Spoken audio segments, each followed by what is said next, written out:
Okay, we're still working with the ambiguous case, and here's the situation where we calculated from last tutorial that this would give us two triangles. Well, how do you solve this triangle?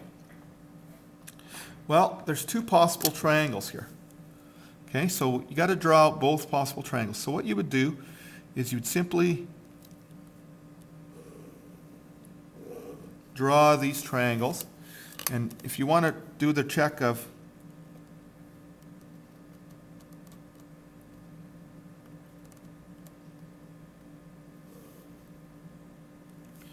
so there's going to be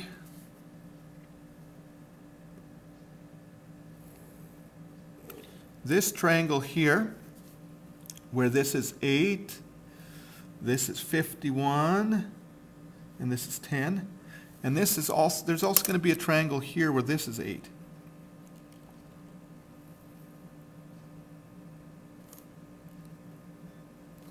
So we're going to be looking at this small triangle and the full triangle. So in order to calculate the sides that are missing and the angles that are missing. So let's label this out so that we know. Okay, this is angle R right there, and this is angle T down here. Let's put a capital T because it's opposite of the 10. And this one here would then have to be S, which is the one left. And this would be over here. If we were to go all the way over here, this would be T number situation in triangle 2. So let's start by looking at and calculating the triangle that's small in the corner here. So we can go 8 over sine 51. So opposite side over the sine of that there angle. And that's going to give us 10 over the sine of t.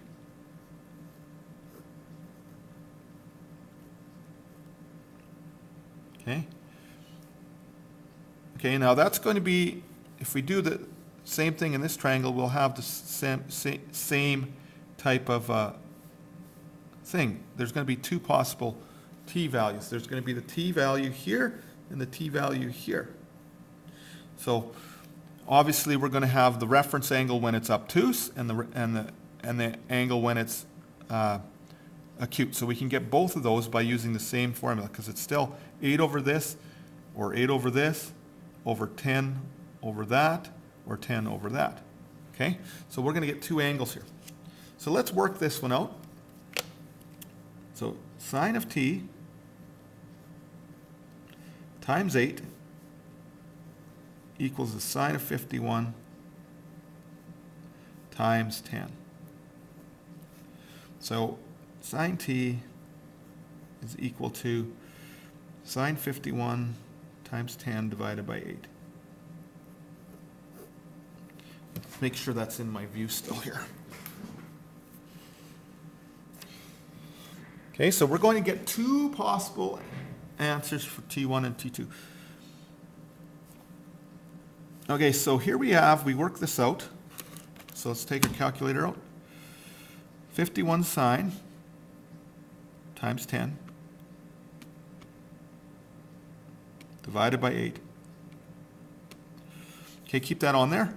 So t, angle t can equal. So do inverse or second function sine here. So we can get T2, which is going to be the acute angle. It's going to be 76.3 degrees. Okay. And then if we do the 180 thing, 180 subtract our reference angle, 76.3, which we probably should be doing in our head, but not. So T1 is going to be the obtuse angle.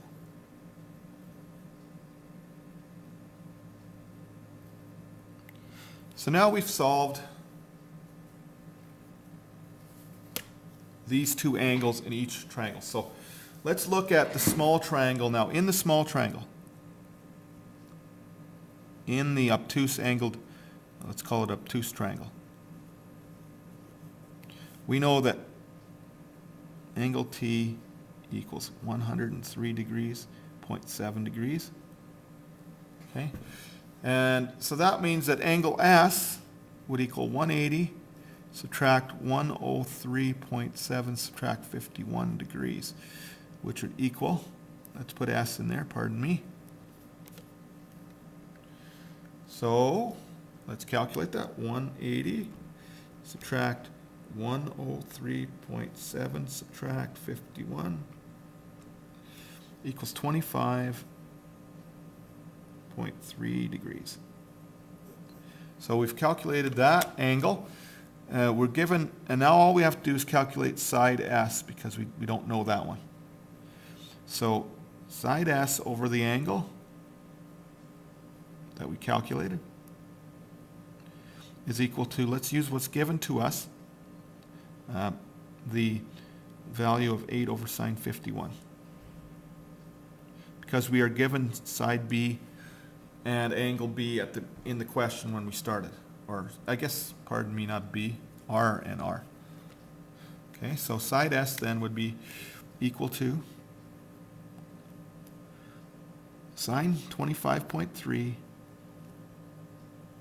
times 8 divided by sine 51 degrees.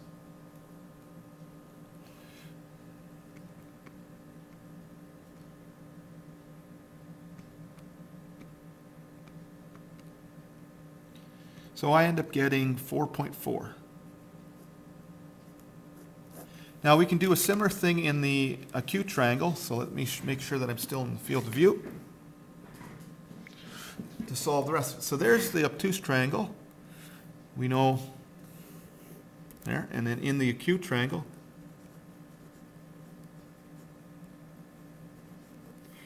we have our given situation where we know that T is 76.3 degrees. Therefore, we can calculate angle S and using the same formula we used last time. 180 minus 76.3 degrees minus 51 degrees. So angle S in the acute triangle is a little different.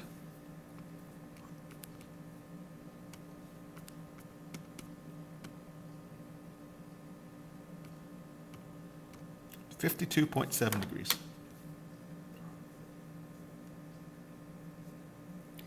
Once we have angle S, we can then set up the sine law. S over sine of 52.7 degrees is going to be equal to 8 over sine 51 degrees. So using our cross multiplication, S is going to equal sine of 52.7 degrees times 8 divided by sine of 51 degrees. So we'll plug that into our calculator and we'll have a completely calculated our two triangles. 52.7 sine times 8 divided by 51 sine gives us an answer of 8.2 in the acute triangle. So there's an example of calculating all the unknowns in an ambiguous case with two triangles in it. In our next tutorial, we're going to have to move on to looking at the obtuse triangle situation. There's only two situations in that. So that's what we'll look at in our next tutorial.